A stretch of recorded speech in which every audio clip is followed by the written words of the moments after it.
The budgeting method your grandma used is now beating every finance app on the market.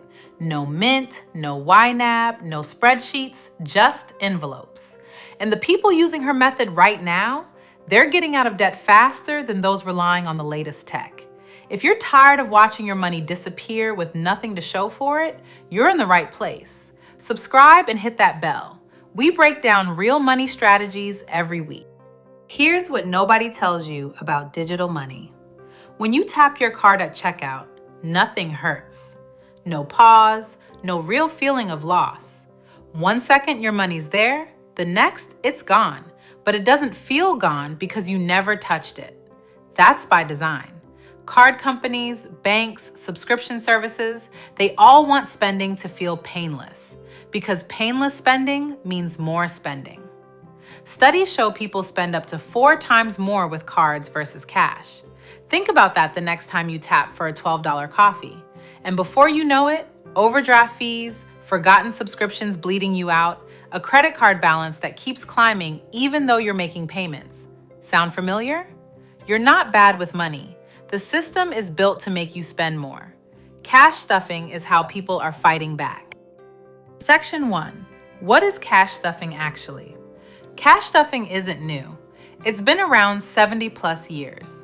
Dave Ramsey talked about it. Your parents probably lived it. Here's how it works. You take your paycheck, pull out physical cash, and divide it into labeled envelopes. Groceries, gas, dining out, entertainment, bills. That's it. You only spend what's in each envelope. When the grocery envelope is empty, groceries are done for the month. The limit isn't your credit line, it's the cash in your hand. The modern version blew up on TikTok.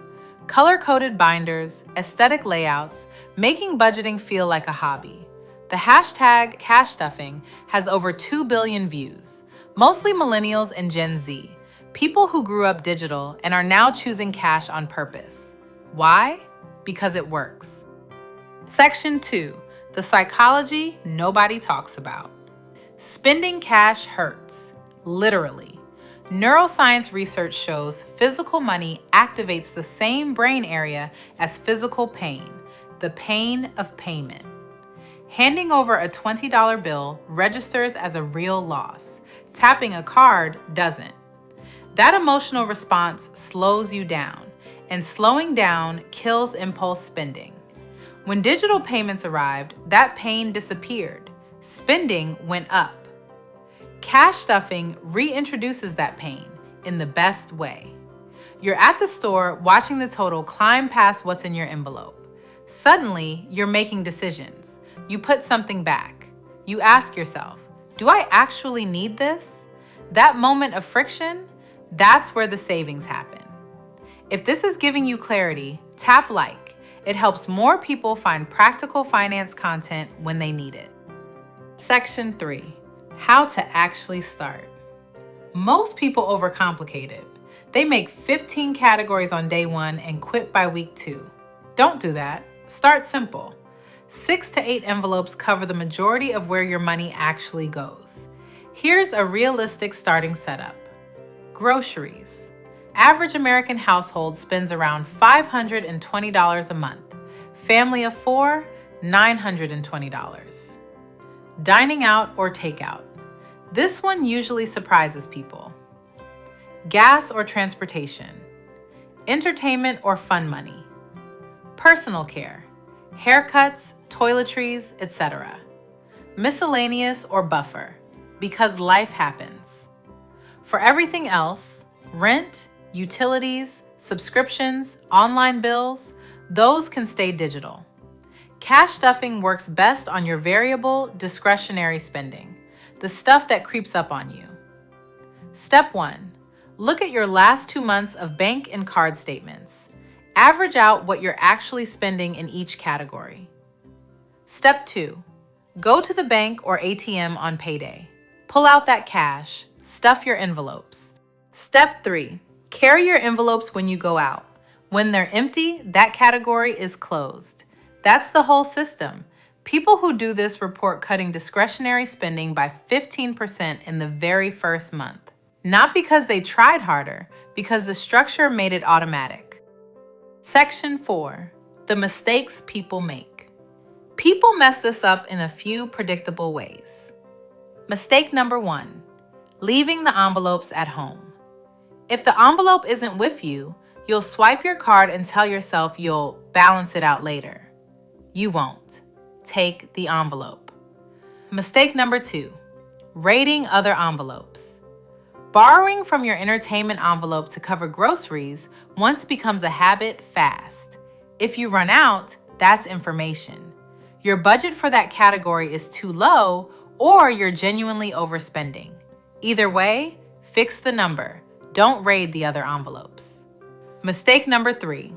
Going too strict too fast. If you cut your dining budget from $400 to $50 in month 1, you're going to fail. Make it $250. Succeed, then adjust. Small wins compound. Mistake number 4. Not having a buffer envelope. Life throws random expenses at you constantly. A buffer envelope, even $50 to $100, prevents the whole system from falling apart when something comes up. The goal isn't perfection. The goal is progress. Even a $200 reduction in monthly discretionary spending adds up to $2,400 a year. That's real money. If you run a small business, freelance, or manage side income, staying organized matters. Bill helps businesses create and pay bills, send invoices, manage expenses, and control budgets in one platform. Check the Bill link in the description to learn more. Section 5. What about the downsides? Cash stuffing isn't magic. Here's what it doesn't fix. It struggles with online spending. If most of your money goes to Amazon or digital subscriptions, physical envelopes aren't enough. You need a hybrid. Cash for in-person, strict tracking for online. You lose credit card rewards. If you're disciplined enough to pay cards in full, cashback and points are genuinely valuable. Cash stuffing means leaving that on the table. Cash has no fraud protection. Lose it, it's gone. No dispute process. It doesn't build long-term wealth. Cash stuffing controls spending. It's not an investing strategy. You still need retirement accounts and an emergency fund on top of it.